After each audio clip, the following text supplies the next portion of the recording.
my concept of freedom. The value of a thing lies sometimes not in what one attains with it, but in what one pays for it, what it costs us. I give an example. Liberal institutions immediately cease to be liberal as soon as they are attained. Afterwards, there are no more mischievous or more radical enemies of freedom than liberal institutions. One knows well enough what they accomplish.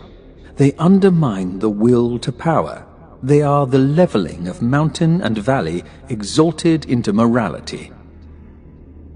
They make people small, cowardly, and voluptuous.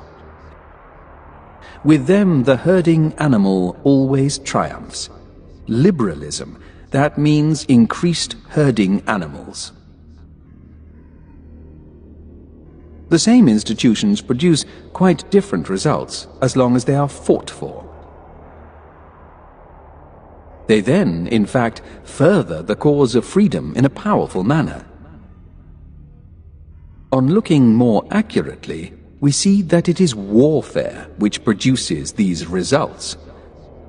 Warfare for liberal institutions, which, as war, allows illiberal instincts to continue.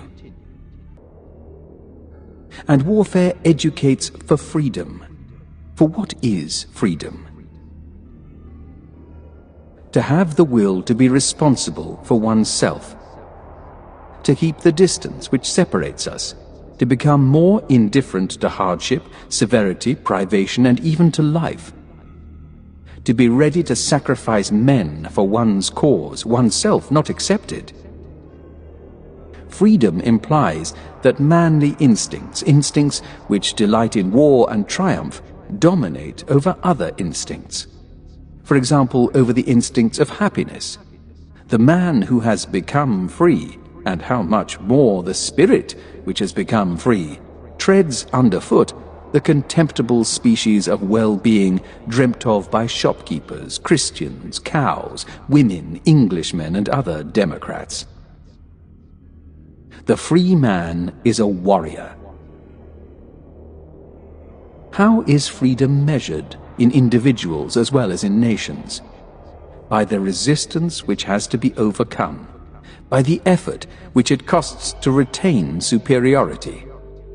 We should have to seek the highest type of free men, where the highest resistance is constantly overcome. 5 paces from tyranny, close to the threshold of the danger of servitude. This is psychologically true, when we mean by tyrants pitiless and frightful instincts which peremptorily call forth the maximum authority and discipline. The finest example is Julius Caesar. It is also politically true. We only need to look at the course of history.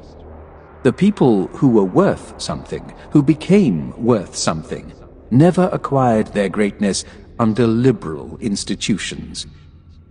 Great danger made something out of them, which deserves reverence. Danger which first teaches us to know our resources, our virtues, our shield and sword, our genius, which compels us to be strong. First principle: men must require strength, otherwise they never attain it.